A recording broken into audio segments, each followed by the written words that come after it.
NIL Now with Lauren Sisler and Kevin Jones. If you want to learn more about name, image, and likeness, you need to go to The Source. The NIL Now podcast from Headline Studio and Reddit highlights the biggest storylines with comments from key guests in the college and high school NIL space. NIL is not a cherry on top. It needs to be thought about as a part of these young men and women's future to, further their careers. You should be able to leave college with something. Subscribe to NIL Now on Apple, Spotify, Google, or wherever you listen to podcasts.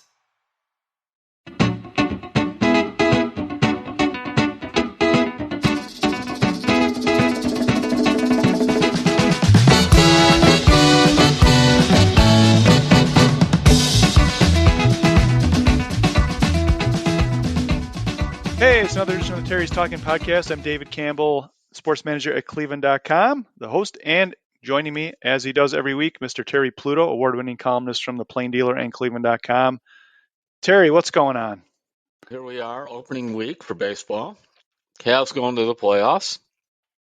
And I'll tell you right now, yeah, there is. And good things going on. So we just got news before we are taping this on Tuesday afternoon about the first pitch and other festivities for opening day. Travis Kelce and his mom, Donna, are going to throw out the first pitches for the home opener. And then, I know this is something very close to your heart, Terry, they are going to have a patch that they're going to wear for opening day to honor John Adams.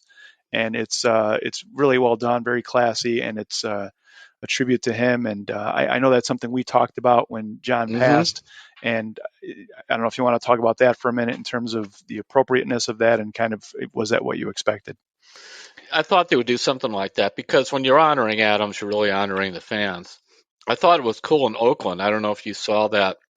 They showed on the broadcast late at night that there was a bed sheet there with a drum and some of the drummers from the A's, and you certainly could hear them among the 3,000 people they said were there, were honoring him. He was the pioneer of the drummers. And I thought that was cool. The outpouring of just love and enjoyment and nostalgia that John elicited, even before he died, when I wrote some of the stories about him in the nursing home, is unprecedented, at least in Cleveland sports that I could think of. There's no, quote, super fan or whatever that would come anywhere near that. And it also is a testimony that when you write something a couple times, very flattering about that, here comes the email that says he was drunk at a pizza parlor or whatever. None of that. There wasn't a single negative thing about, boy, what a jerk he was, that kind of thing. I mean, his ex-wife was at his funeral. I talked to her. I mean, so it just is a testimony to his character. And that's one of the things that I would like, when any of us, okay, so yeah, it's great he played the drums at all those games, but whether it was the special needs people that he taught at Cleveland State, swimming, other things, that's really cool. And it's just a shame that John couldn't have made one more home opener. Yeah, for sure. And one of the things we talked about with John was how organic it was. He just kind of did it because he wanted to and thought it would be something that would be fun and a great way for him to enjoy the games. And you talk about what happened in Oakland. I'm really curious to see what the Cleveland fans will come up with in terms of their own tributes to him. I think that'll be really touching to see how that comes to pass. So, all right, Terry, on the field, the Guardians are off to a red hot start, 4-1 heading into tonight's game in Oakland. I guess to start, why don't we just get some general impressions of what you've seen so far, and we can talk a little bit more in depth after that. But what's your general impression of what you've seen? When you think about the fact they opened in Seattle was a team they could not figure out last year at all. I forgot whether they were 1-6 or whatever it was against them, but they really just look helpless against Seattle. And that they found different ways to win those games, whether it was, I think, 2-0 in one game and another one was an extra inning. I think it was 6-5. Then they won 9-4. So they did it in different ways. The biggest thing that's happened so far is Savali's 7 scoreless innings. I would not have anticipated that coming. I remember I saw him in spring training, and it was a weird game. He threw a scoreless inning. Then the next game, somebody hit a rocket up the middle. It hits the bottom of his shoe, bounces off. He pitches the rest of that inning and a part of the next inning, and he was just so after that. He assists these 5. This is a guy, he's had the wrist, he's had the shoulder, he's had all these injuries. So I was waiting for that to turn into something. It did not. He kept telling me after the game that he was fine and that he feels good about the season. But I've become skeptical over the years when a guy has an extensive injury history. Sometimes he's preaching to himself, as they say. He's trying to make sure that he is okay. So, but when you saw that game in Seattle and his control, 7 scoreless innings, that was really that lifted my heart. And you go back and Quan looks like he never missed a single. I said never missed a beat, but never missed a clutch single. Ramirez scoring from third on that pop up that was barely past the third base bag, sliding head first into home. I mean, this really is their signature way of playing, and Francona's got these guys playing that way, and the front office also brought in players who are athletic and can play that way. Because when you look around the diamond, and you have, Jose doesn't look like he's athletic, but he's extremely athletic. Rosario's a really good athlete. Jimenez is a really good athlete. The whole outfield can run. Even Oscar Gonzalez isn't really that much of a liability out there at all. And off they go. And so it's just fun to see that. And already Scott Service, the Seattle manager, was saying something like, well, you can't go to sleep on these guys. I mean, that is really nice when you come to town and the other guys are already telling the other manager and coaches are saying, man, you can't go to sleep on these guys. Make sure you're on your toes. It's almost like you tell somebody, whatever you do, make sure you feel that ball cleanly, get rid of it quick. That's a good way to set up a bobble. It can Yep. kind of it's like, whatever you do, don't miss the free throw now. Because they're running hard. They're running hard down They that first are baseline. going down hard, Yep. yeah. And heaven help the guy that doesn't, because I think the peer pressure is so strong. Oh, you better believe it. And guys like Rosario and Jose will not let anything else happen before it even gets to Tito. So a few interesting numbers, Terry, that kind of caught my eye. The Guardians have, I think, 36 strikeouts hitting and 20 walks, which I thought was really interesting. And it is only early in the season. And Stephen Kwan has 4 strikeouts and 1 walk, which is very unlike him. And he's still off to a great start. And Miles Straw has already stolen 4 bases. Which I thought was really interesting with the bigger bases. He's got at least one bunt hit, if not 2. And they were working on that a lot in spring training, going, you can run. Why aren't you bunting? I mean, that's another thing. So get that going. What I've liked, a couple of times he's turned on pitches and hit rockets to left field. And so that's... Which they really were asking him to do, is be more aggressive, right? And try and pull some more balls. Yep. And I felt bad in one regard for Straw last year because I think he ended up hitting 220, but the assumption is the fans and some of the media is like, this guy's never hit before. I mean, he was a career 265 hitter before he came over. In the minors, I think it's close to 300. He doesn't have a lot of power, but to act as if he's hopeless at the plate is just not true. So hopefully, instead of being hopeless, hopefully he's on to getting back to that guy who was a pretty good hitter before last season. And going into tonight's game, Terry batting .313, 450 on base percentage, and slugging percentage of .375. So the only thing I hate to bring up, but he was pretty good in April last year. That was about his only good month. His good months were like April and September. He did hit over 300 in September to get up to 220. So we'll see where that plays out. But and you watch him in the outfield. He covers everything. It's their defense actually has been a little shaky at times. I was surprised, but maybe that's just they ran to the cold. The weather was bad in Seattle and was really cold in Oakland. So yep, glove issues, gloves breaking. Stephen Kwan was talking about how his glove wasn't broken in yet, and the cold weather, and was having trouble with that. So it is early. So Terry, there's a couple of guys I wanted to ask you about, and then we happen to get a question about it. And we usually save the Hey Terry questions toward the end, but I thought I'd throw this one in here. It's from Mike Armbruster, and he's from Hilton, New York. And he says, hey, Terry, it was great to meet you and Roberta at the Guardians Red Spring Training Game in Goodyear on March 17th. You were so gracious in answering my questions and talking about your experience as we sat near the top of section 105. And thank you so much for sending me an autographed copy of your book, Dealing. That was so nice of you. I really enjoy your columns and am a loyal subscriber. While I'm at it, here's a question for your next podcast. both Josh Bell and Mike Zunino were signed by the Guardians to add some pop to the batting lineup. I watched both of them play throughout March in Arizona and did not see a lot of production from either hitter. I know spring training is not necessarily the best gauge on how a player will perform, but I would have liked to have seen better results from both players during the spring. How do you think that Bell and Zunino will perform in the 2023 season? He says, go Guardians. Again, that's from Mike Armbruster. Thanks for that, Mike. So kind of two different starts here for these guys. Like Mike Zunino coming up with some huge hits, batting 357. And then you've got Josh Bell, who is one for 17 and has not started fast. And the cold weather certainly could be part of that too. But what have you seen from these two guys, Terry? And how do you think they kind of progress here? The one thing that's been, to me, disappointing about Zunino, I think he could do a better job blocking balls in the dirt.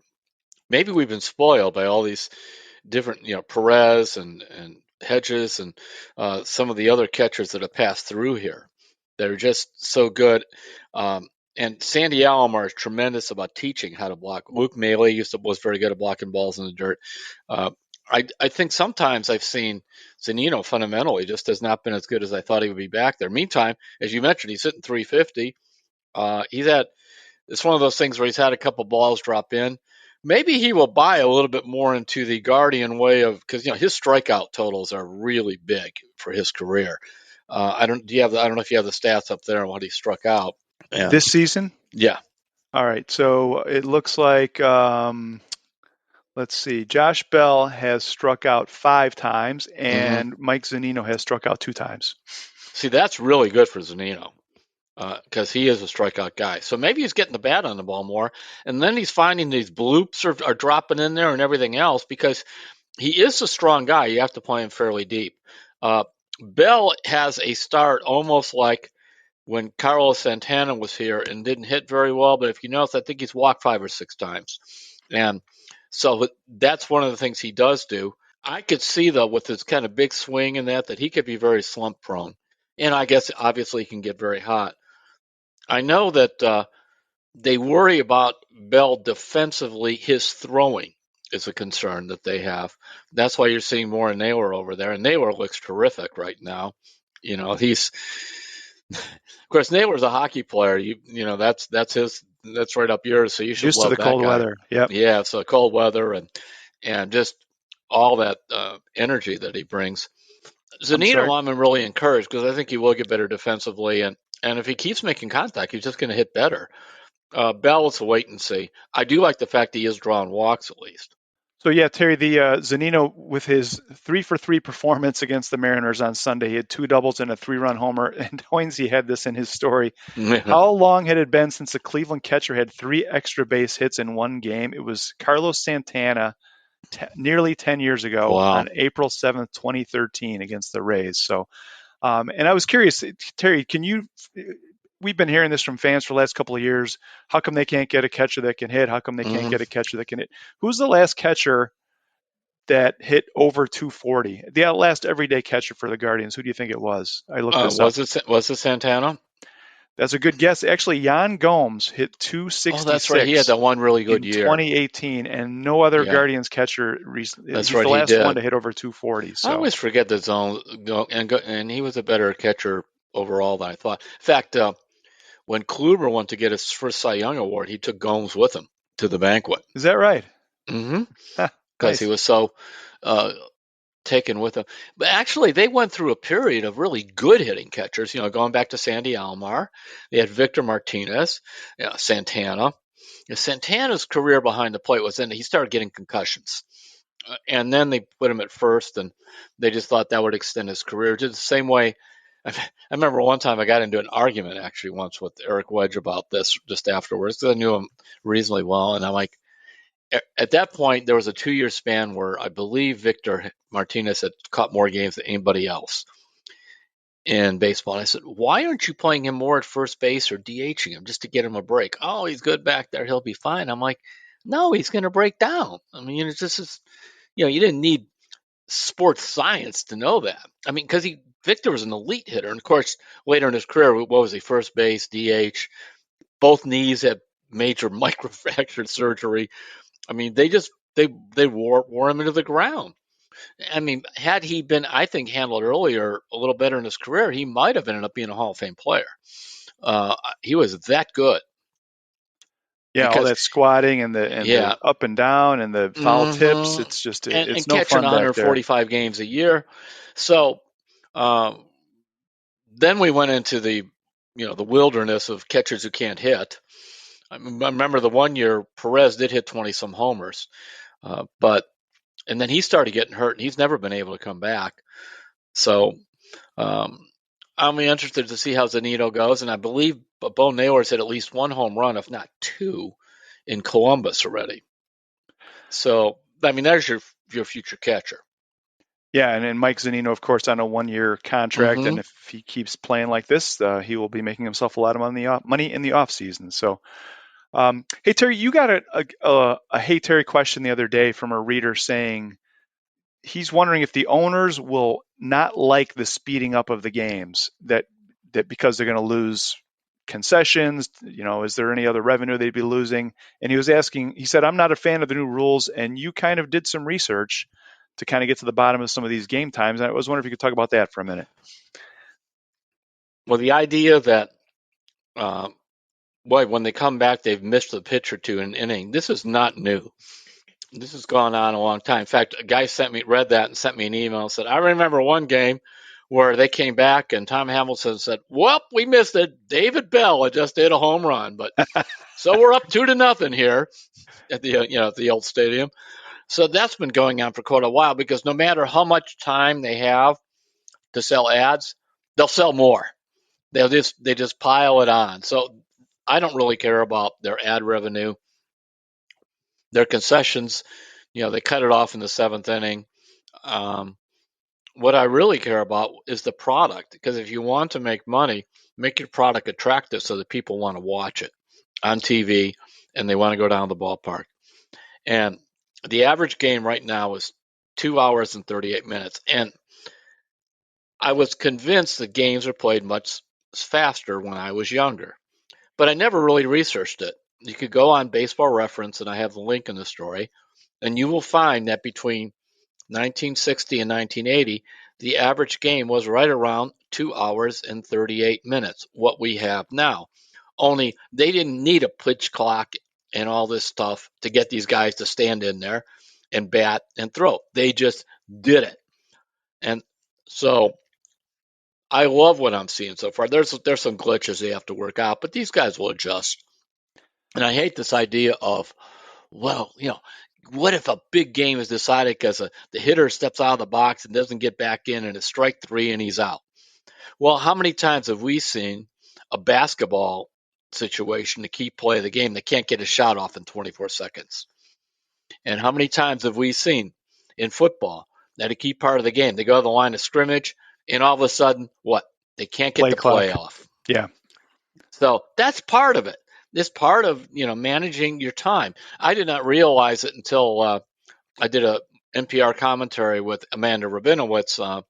We talked about game times and that. That's on WKSU and Idea Stream tomorrow. But Amanda's a big tennis fan, and she said, tennis now has one, because all these people were forever taking between shots. They're on a 25-second thing, which she said they could even make it 20, because she is a huge tennis fan. And so just about the clock is everywhere. And just move the game along. Look, when they play a high-scoring game, it's over 3 hours. Yesterday, when they were, what was the score, 12-11 or whatever it was, It was 3 hours and like 20 minutes. The other extra inning game, it was like 3:08 or something. So, but the thing is, you're getting 3 hours of a lot of action. It was that 2-1 game that was 3:18, and it just seemed like guys. What really would annoy me is when guys would like turn to throw to first base, and the guy's standing on first base. They're not even looking. Or oh yeah, how many times have we seen that? Or the guy just steps off the mound, and the batter steps out. The guy steps back on the mound, the batter steps back out. I mean, enough of this garbage. So well, Terry, this is good. Yeah, and just to recap the games, the first 4 games in Seattle were 214, 305, 204, and 257. So like you said, the more runs, the more pitching changes, the longer the games take.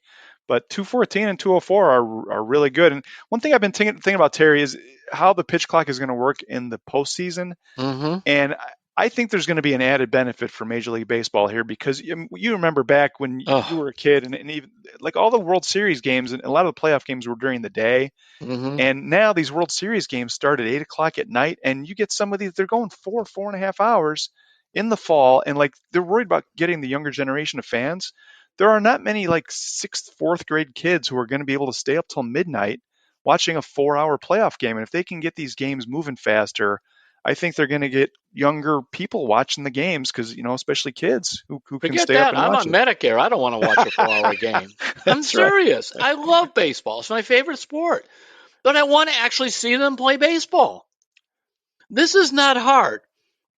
Now, you always have to tinker with things a little bit, but the general idea that I'm glad they got rid of the rule where you could have one pitcher throw to one batter, and then here comes another pitcher, here comes another pitcher.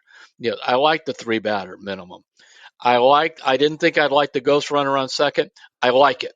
It brings instant urgency to the game. Do you want to bunt? How do you want to play it? I like the fact that they just, whether it's 15 seconds or 20 seconds, you got to throw the ball. And just, these guys are elite athletes. They will adjust. Just as they adjusted over time. By the way, the 3-hour game came in during this century, during the 2000s. Just as they adjusted to the fact that they could just take their good old time between every pitch and everything else. This also defies one of the things that I was told. The games are longer because A, pitchers were nibbling more. They didn't want to throw strikes. And B, hitters are fouling off more pitches. They may still be nibbling, and they may still be fouling them off, but this game's moving anyway. Well, they've been nibbling for 130 years, Exactly. Terry. Nothing's and guys new have there. been, in the old days, the guys have been fouling them off forever when they have bottle bats and everything else that they would. You don't even need to hear about all that. But the point being, so it's just garbage. What they eliminated was dead time. And nobody's going to miss that. So, all right. Well, So apparently a few people do, and they write, but the rest of us is like, this is fun. I mean, it's fun. And Amanda Rubinoso I was talking to, and she loves baseball, and she's like, this is so great. I mean, she's not on Medicare. She's not dancing out towards middle age. And she actually remembered when games were quicker, like in the 80s and that, and she was interested too. The same numbers that I found to show that. By the way, they were playing like 2-hour games in the 1930s. Yeah. Yep. This is depression. Nobody bled any ads on anything. All right. So opening day is Friday. It looks like it's going to be 47 and sunny, which is a nice change of pace given some of the weather we've had through the years. And the Guardians are playing tonight in Oakland, continuing their series there before they come back for the home opener. So, all right, Terry, let's take a break here. When we get back, I want you to talk a little bit about why the Cavs need to get slow, Okay. which I think is a really interesting point and head into the playoffs. And I want to ask you, what do you think is the Browns' best free agent signing so far? So we'll get into that. And we have some of your Hey Terry questions. We'll do those too when we come back on Terry's Talkin'. Hey guys, if you love college football, we think you'll like the College Football Survivor Show. I'm Doug Lesmerises, and my co-host Shahan Jeharaja and I, each week we talk about the best programs, best coaches, best players in the sport. It's all football, no off-field stuff, no legislation. It's about the teams that are going to matter most in the playoff race. Will Georgia three-peat? Always on the lookout for angry Bama. The Big Ten, Ohio State and Michigan battling at the top and Penn State on the rise. The Pac-12 matters again, not just USC, but Oregon and Washington as well. The playoff is expanding. Expand your podcast listening. Try the College Football Survivor Show wherever you find podcasts. We're back on Terry's Talkin', David Campbell and Terry Pluto. Terry, let's get into the Cavs. They have 49 wins. I think we've been talking for months about how this was a 50-win team, and it looks like they're going to get there with 3 games left. They're in the 4th spot in the East. That looks like pretty much a done deal that they're going to finish 4th. Crazy things will have to happen. It also looks like almost a certainty that they're going to play the Knicks in the first round of the playoffs. The Knicks are pretty much locked into the 5th seed. So we'll be talking about that series next week as it comes up. But you had an interesting column the other day where people were asking, like, what's going on with the Cavs? The Knicks really handed it to them the other night. And you came up with kind of 5 reason plan for why the Cavs need to get slow instead of fast, and what that would do to them and their opponents. Why don't you get into that a little bit? Well, the Cavs play the slowest pace in the NBA. Now, in the old days, that would be a real negative. That means you're playing 80-point games. You're doing that because you can't score, etc. The reason I wanted to slow it down in that Knicks game where they gave up 130 points is the Knicks went out and realized if we run these guys, we can take some of their big men out of the game. It was just absolutely a travesty that in that game, Evan Mobley took only 8 shots. He was 6 for 8 from the field. He spent half his time running between the 2 foul lines because they were jacking up shots before he could. And it's not like he's slow, by the way. He can move, but they just forgot about him. And they had him mic'd up. And I remember at one point he caught this lob from Garland. He goes, that lob is there all night. And granted, it's a little bit like the receiver says, I'm always open. But most of the time, I think had they been a little patient, that lob probably would have been there most of the time. And he makes it. He'll make that shot. And as he showed the game before that in Atlanta, when he had 20-some points and just a great all-around game, he's blooming right in front of our eyes. I mean, he is becoming a star. But I remember Wayne Embry, who was a NBA center, made several All-Star teams that they had, said, the problem when you have a big man is he goes, I know there's some guys like Magic or whatever could bring the ball up. He goes, but you really have to take a little time and set him up. And the modern NBA doesn't like to do that.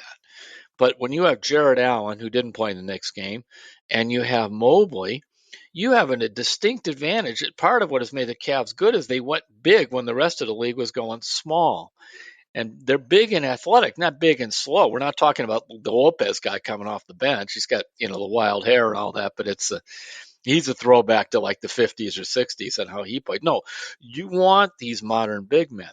Now, why am I so adamant about that? When you throw the ball down to your big men down low, a couple things happen. Number one, he could draw fouls. Drawing fouls is a good thing. Those guys actually are pretty decent free throw shooters. Number two, that's actually helping your team then get into the penalty, and other guys, Mitchell and so on, we can get to the foul line, make their free throws. When you throw the ball down low, and other teams often are forced to double team, when your big man misses, that creates a wide open rebounding lane for somebody coming from the weak side. There's a lot of offensive rebounds to be had. So that's another thing that I really like about it. And finally, it slows the game down so your big man could get back on defense. And meanwhile, the Knicks' view was this. We don't want anybody to set up. We're going to just start firing the ball from all over the place. And think about this. Most missed three-point shots are long rebounds. And the first guy that ever told me about this was Jerry Tarkanian. I remember I was talking to Tark a long time ago. And I'm going, man, Jerry, you guys are running over and you just kind of take any shot or whatever. And he goes, well, that's the plan. I said, what? It's no plan. He goes, no, it's a plan. He goes, I could get these athletic guys.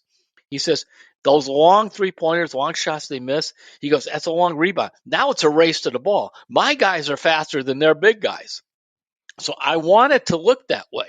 I want them to play our pace. I want them to feel uncomfortable running up and down. And I remember the flip side is when Mike Fratello took over the Cavs in the middle 90s, they weren't all that talented. And he said, you know what we're going to do? We're going to drag this thing right into the mud because otherwise we're going to get run off the floor. And that's how he got a couple of those teams to the playoffs. I mean, the last non-LeBron team before this one was that team in 98 where they had Sean Kemp weighed about 40 pounds more than he should, and Bobby Phills and some of those guys. And they, they won 47 games. So a lot of times an NBA game, and I bet you might see this in hockey, one of your things, is a test of wills on the pace of the game. Who, especially if one team wants to really go fast, the other one wants to slow down, who's going to impose their will on the game? I want the Cavs to impose their will on the game. So the game the other night, Terry, was 130 to 116. And we've been talking about how scoring is up in the NBA and there's a lot more threes and everything. When we talk about the Cavs playing slow in the playoffs, do you think that it will happen organically because it's the playoffs and the playoffs, the pace slows down baskets are harder to come by. Teams are told, dunks and layups we're not giving up dunks and layups. We're going to foul. The lane is a lot more congested. The teams play a lot harder and a lot more physically. Do you think the slowing down will happen just because it's the playoffs, or do you think the Cavs need to make a conscious effort, or both? Whatever the pace is, I want them to play slower than the other team. That's all. I just do. Now, the other thing that's happening here, and my wife Roberta and I were watching the game, and I said, one of the things, Donovan Mitchell can get a halfway decent shot just about anywhere, anytime he wants. And she says, well, Garland almost can too. And suddenly the light bulb came in, that's part of the problem here. It's a good thing to have two guards that can create their shots anytime they want. But to them, when they're coming up, they almost always see a shot. And so then you lose the rest of your other players. So but you want them scoring. I mean, you have to get these points out of these guys. If you can get 45 to 50 points out of that backcourt every night, that really helps. But I didn't like, for example, the Atlanta game. I believe that the team took like 90 shots and 55 of them were between Garland and Mitchell. That's just too much because I want those other guys to see the ball. So, and a big guy, when he sees the ball, he just feels more in the game. This is going to be a thing that JB is going to have to work on. And remember, the game is so fast now. When you're playing slow, you're still playing fast compared to what you used to even watch 10 or 15 years ago. Yeah, I was just going to say, Terry, we've been reading a lot about Evan Mobley, including a great story that Chris Fedor did at the start of the season about his development. And it's like they have this shiny, new developing toy that they're not using as much. And Evan Mobley's nickname has become fourth quarter Ev. And it's like one of the reasons is because he shines in the fourth quarter, but it's also that they don't get him as involved as they should in the first three quarters, right? And that's exactly what you're saying is like they need to be conscious about getting those guys the ball early and then see how the game kind of evolves. I mean, it's a little different, but I recall when Michael Jordan was there with the Bulls, and oftentimes what you would see in the first quarter is Michael was getting the ball to all these other guys, Pippen and Grant, Bill Cartwright, whoever it was out there, to kind of get them involved because he knew sometimes the fourth quarter might be all Michael all the time. But he realized the importance of that, and that's one thing that especially Phil Jackson really drilled into Michael, that you need to do that. Now, granted, Michael was not playing with anybody like Darius Garland. He always had Craig Hodges or Steve Kerr, Paxson, those kind of guys next to him, standstill shooters. But it's still the thought process was, let's do this early. And he would do that a lot in the games. And the other thing Michael discovered is by playing that way, he had more energy later in the game. So it worked out in two ways. So I wouldn't mind seeing some of that with Donovan, where he's looking, to get the ball into some of those other guys, as opposed to. And it's hard to imagine just when you're that good, like Donovan Mitchell, who I did not realize. Mike Fratello kept telling me, Terry can get a shot anytime he wants. This is before he came here. He goes, you just got to see it. And he said, people don't know how good he is and how strong going to the rim. And that's the thing about him. He could get to the rim anytime, just about. He goes through two guys. And he has this move now where he drops his shoulder square into the chest of the defender. The official doesn't know what to do. Generally, it's probably a charge half the time. But they give him the foul. Or they don't call it. It's like bowling pins, going apart. So that's a key thing there. Meanwhile, Garland is so crafty. His ability to play angles and start the bank shots. I mean, these guys, I think you're really going to see them bloom together is next year, because then they'll have gone through a full season and the playoffs. We'll see how it goes. Meantime, we're talking about a team that's going to win 50 games. What they're doing with the young roster is just remarkable. It's absolutely astounding when they went from after the rubble of LeBron leaving to this within 4 years. Great point about the Michael Jordan Bulls, Terry. I really think that's smart, and I think that's a good approach that those guys could take. Because I mean, Evan Mobley is not going to bring the ball up and pass it to himself. So No. And then once in a while, you see he gets frustrated. He takes the ball off the court himself, and sometimes it works, but sometimes it doesn't. And I love the fact I'd love to see Evan gets a rebound, throws it out to one of the guards. Now the guard gets the ball. He just goes a little slower pace, allowing Evan to get on the wing. Evan Mobley flying from the wing at 7 foot, getting a lob or getting there. Who's going to stop that? At the very least, he gets fouled. All right. Well, playoffs are coming, Terry. This is the last week of the regular season. The Cavs. By the way, I don't ahead. really feel strongly about any of that. It was just worth a 5-minute rant, but it was just an offhand comment, right? Yeah, it's just no. I feel very strongly, just like I feel very strongly about the job that Kobe and Mike Gansey and JB have done. I never expected this to work out. I mean, if we were sitting here even at this point last year, much less 2 years ago, Kobe ultimately could have gotten fired because at the end of that year, I think they were in 22 games or whatever it was. And all of a sudden, we're waiting for the postseason press conference. Usually that's within a day or two. A week went by. Yep. 2 weeks went by. And finally, they had one. So something odd was going on there. And thank goodness Dan Gilbert stuck with Altman, which then, he had at that point he had traded for Jared Allen, but the other pieces, and he had drafted Garland, but Garland was finally starting to show something. We had no clue what was coming. And then, of course, Mobley drops into their lap, and then the Mitchell trade and some other things. So it's just phenomenal. I still believe that's underappreciated by a number of the fans, what's happened here so quickly. And they know all the stuff we're talking about. They know the pace of play. They know who's getting shots where and all that stuff. So they will take all that into account, and we'll see if they adjust. So, all right, Terry, the last week of the regular season, the Cavs are at Orlando tonight and Thursday, tonight being Tuesday, and then they wrap up the regular season at home on Sunday against Charlotte. That's a 1 p.m. tip.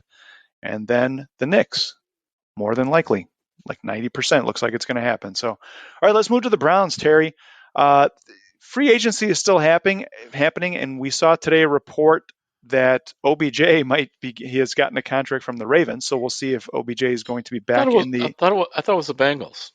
Nope, it was the Ravens. Yeah, and he might have gotten one from the Bengals too. Oh, really? I don't know. I hadn't seen that. Oh, okay.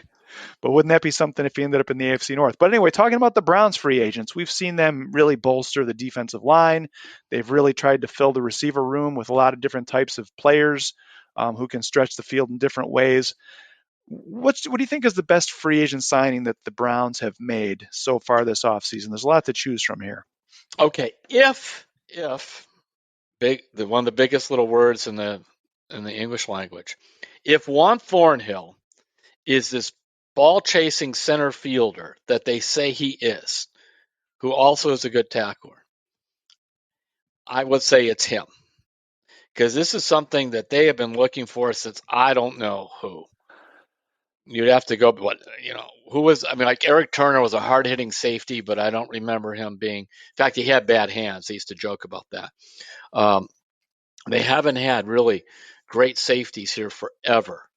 And if this guy can become that player, because, John Johnson didn't do it, and they went through, who was the first round pick that the Angel and Greg Williams' defense that used to play real back there. Jabril Peppers. Yeah, Jabril Peppers, who actually has turned out to be an okay player, but he didn't end up being the big difference maker. Andrew Cedeno, just go through. I just think it's an underrated position if you can get that guy. So I agree completely, Terry. That was going to be my pick too. And the thing that the Browns have been missing, and we saw that, how many times did we see this last year? A good safety can turn a 40-yard gain into a 14-yard gain by coming up and making a big tackle on a pass that's going down the seam, and he's the last line of defense, or a running play. How many running plays did we see last year that went for way more yards than they should have because the safeties couldn't come up and fill? I just think he's going to be – they need an eraser back there, someone who can erase mistakes. And I feel like he's the guy who can make the biggest difference on that defense. And my number 2 guy would probably be Dalvin Tomlinson. I think. Yeah, Tomlinson. Yeah, he's a great guy in the locker room, and beyond that, he's got an awesome motor on the field. He's always go go go. Big guy, can take up a gap, and I think he's going to be a really good fit for them. And my third would be Posick, because don't underestimate the center. Agbo is obviously their big move. I know people like receivers, talk about Moore, some of these other guys, but these guys are the ones where you're talking about a safety, a defensive tackle, and to keep that offensive line together, Posick. So I think that's those are my 3, and I just don't know enough about the analytics people, and some sites where some hardcore football guys do write for is the 33rd team, by the way, which is owned primarily by Mike Tannenbaum and Joe Banner, by the way. They like Agbo quite a bit, too. They think he's right. The Browns are getting him right at the exact correct time as a pass rusher. I know that Andrew Berry wanted to get somebody that wasn't just a one-year rental.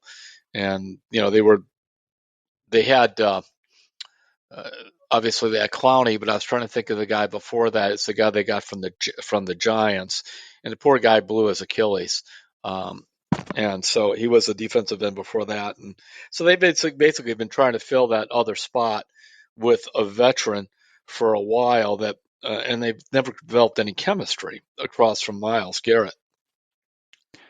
Well, one of the things that I think they're thinking is a lot of these guys that they're signing will make the other guys better. Sure. Like, Agbo Okoronkwo is going to make Myles Garrett better because all the double teams won't go his way all the time. Tomlinson's going to make the linebackers better. Maurice Hurst is going to make the linebackers better. Thornhill can make the guys around him better. He'll be a good mentor for Delpit, who's still a young player. So I think you're right, Terry. There's a lot of kind of side benefits that they're going to get from some of these guys. I mean, I got an email from a guy, but I should answer this or whatever. And he goes, well, I just don't think that after all these free agent signings, the Browns are that much better. Well, make a list of who they lost and who they've added. And tell me why that wouldn't be a substantial upgrade. Because basically, when you talk about who they've lost, you're talking about Clowney, and you're talking about who? John Johnson? Yeah. Nobody else of note, really, right? Yeah. Am I missing somebody? Yeah, I mean, think about the starters. Yeah. No. Nobody. So then you turn around, you're adding Thornhill, you're adding Tomlinson, you're adding Agbo, you're adding Moore, you're adding Akins, and you brought back Taki, although we have to see how that goes because he's coming off an ACL. It's better.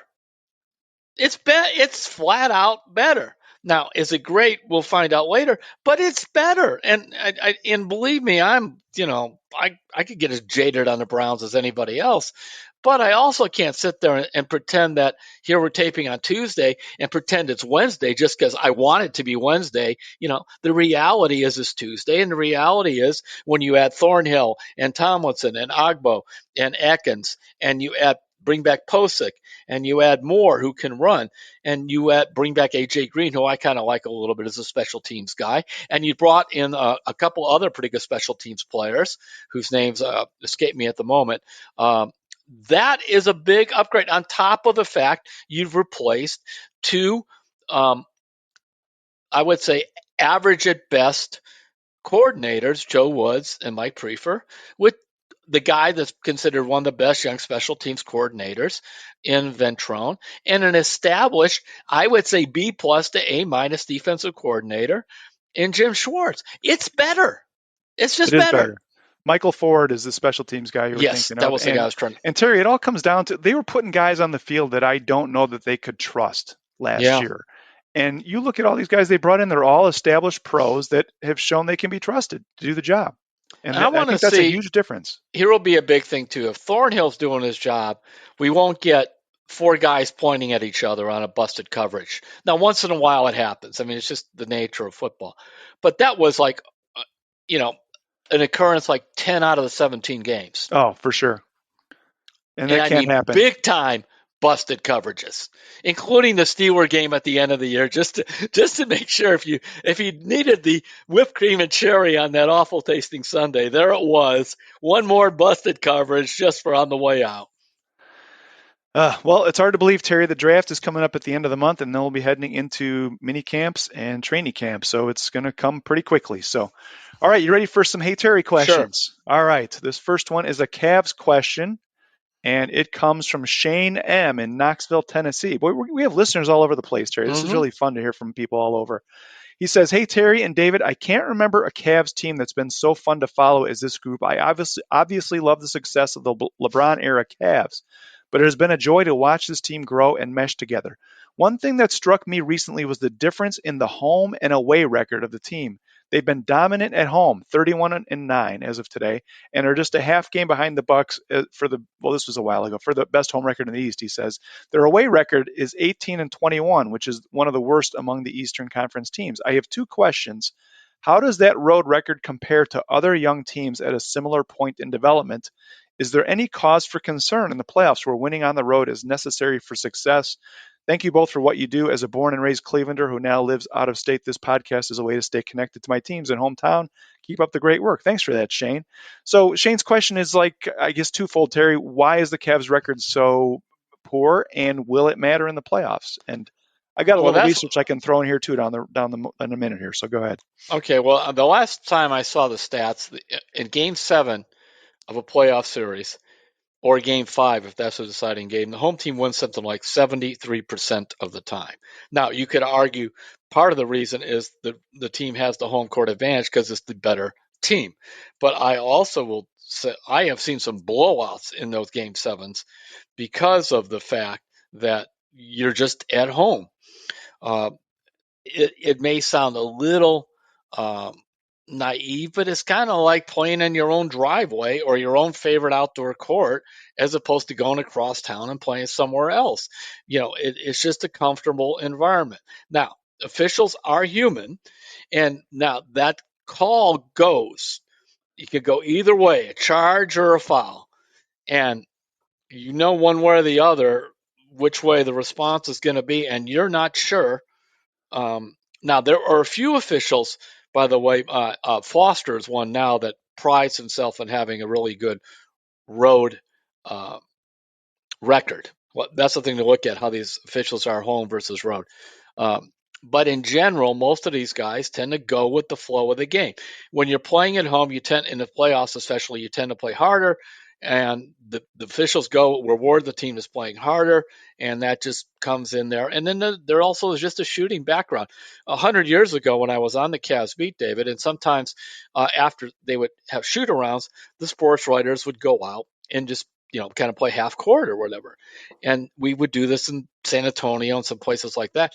And the shooting backgrounds are much different. They really are. Because I couldn't shoot anyway, so it wouldn't matter. But they still look different. And I'm sure are for the players. So I think that's just, whereas, I suppose in football, there are some nuances with the stadium, especially for kickers. But in general, you're out there in the field, it's 100 yards, and that's what it is. Baseball might be a little bit of a hitting background, but I just think basketball, because the fans are right on top of the officials and everything else, they have more of an impact. Wow, there's a lot there. And you're right, Terry. The officials thing, there have been studies done that show that it's not a conscious thing, but just referees tend to favor the home team just slightly when the team's playing at home. So that's a legit thing that's been kind of clinically researched. So it's human nature. Nature. So how many teams in the NBA do you think this season, Terry, have an above 500 record on the road? Again, we're taping this on Tuesday. I'm going to guess 6. You got it exactly right. Really? Yeah. That's just kind of like, I figured, you're looking at 30 teams. Is it 30 teams or 32? I think 30, yeah. 30. It's like 25% of them tend to have. That's why I went with that, Yeah, so it's Milwaukee, Boston, Philly, and the Knicks. The Knicks are 23-16 on the road. And then Brooklyn is 21-19 on the road. And the Kings, the Sacramento Kings, probably the surprise team in the West, 24-14. So that's a big surprise to me. Because Mike Brown who was the slow it down defensive guru, has gone over there and channeled his inner Jerry Tarkanian, and they are just running and gunning all over the place. By the way, Mike Brown told me a number of years ago he turned down the UNLV job, because they came open periodically, because he really wanted to get back in the NBA. I believe his son played a year there, Elijah, and they were looking for a coach because they've been struggling to find somebody, and he did turn that down. But anyway, he picked that up and he gets that job, and I'm so glad. Mike Brown's one of the finest people that you all have met. When Mike Brown was fired here one of the times, he spent a year helping out the JV football team at St. Ed's. I mean, that was just him. He's a natural, just a coach of guys. So I'm so happy for him. But I never would have expected, because I think they're among the highest scoring teams in the NBA, that they would be that good on the road. You could have won a ton of money for me on that one. Yeah, for sure. And so the Cavs are the only top 6 seed in the East that have a losing road record, to get back to the question. Memphis, which is the number 2 seed in the West, they're 15-23 on the road, which I thought was interesting. So anyway, Terry, getting back to what we were being asked here by Shane, I went back and I was looking up, I was trying to pick a team, and so I picked the Bucks. All right, team that's won the NBA Finals, and I wanted to see what their road record looked like as they progressed. And basically from 2016 to 17 to when they won the finals in 2021, right? So there's 1, 2, 3, there's 5 seasons there. They went 19-22 on the road, 19-22 on the road, 27-14 on the road, 26-12 on the road. And then when they won the NBA Finals, it was a COVID affected season. They were 20-16 on the road the year they won the finals. And then last season they were 24-17. They lost in the Eastern Conference semis to Boston. So you can see a progression there. They went from below 500 to over 500 on the road. But I don't know. You can still win playoff games without having a great regular season road record. It's kind of a different animal, right? You're not playing 2 games in 3 nights. You're not flying everywhere. The playoff schedule's more spaced out. It's kind of a different animal, isn't it? Yeah, it is. And that's why LeBron never cared whether they were home or away. He didn't care where they were seated. He just wanted to be in the playoffs. Of course, LeBron was one of those players that, like Michael Jordan and a couple others, that even when he was on the road, he kind of had the home effect, because there were people that would cheer for him across the country and cheer for his team. So that's another factor that comes to play. I'm just so thrilled we're talking about the playoffs. I really am. Fans are too, yeah. Yeah, I just and the 4th seed is not like they backed in, or like last year, if they'd have somehow got in there, would have been nice, but they were stumbling to cross the gate. All right, well, thanks for that question. Here's our next one. We're running a little bit late here, Terry, so we're going to get to this one quickly. This one is from David Campesano. He's living in New Jersey. He says he's originally from Ashtabula. He says, I'm just wondering about your thoughts on the NFL penalties. Whenever it's close to the goal line, it's always half the distance to the goal line. There are times that the ball is moved a quarter inch. I'm joking, but you know what I mean. Pretty close. What are your thoughts on changing that rule to, on defense, if the defense commits another penalty and the ball is already right at the goal line, the offense gets another down. So if it was 3rd and goal, now it's 2nd and goal. And if it's 2nd and goal and another penalty happens, it's now 1st and goal. On offense, if the offense commits another penalty, the offense loses a down. So if it was 2nd and whatever, it's now 3rd and whatever. And if they commit a penalty on 4th down, it's a safety. Anyway, so David's asking us, what do you think of changing the penalty rule so that when it's down inside the 1 yard line that things are different? So this kind of makes sense for the defensive team, the but not the offensive one, right? No, I mean, because it doesn't matter if it's 5 yards or 15 yards, you're going backwards. You're going back, right? Yeah, it makes it harder. Defensively, though, because I mean, they always say there's a reason to. I mean, you could just keep committing pass interference plays in the end zone in every single play if you want to, without giving up any points. Yeah, for sure. I think that's what David's getting at. I've seen it back to back. I've seen it happen on back-to-back plays. It's funny. This made me think of Buddy Ryan, who was the defensive coordinator for the 85 Bears. And when he went on to coach at other places, he had this defense where down on the goal line, when the defense was backed up on the 1 yard line, he would put 13 or 14 guys on the field. And if it was toward the end of the half or end of the game, he wouldn't care about a penalty.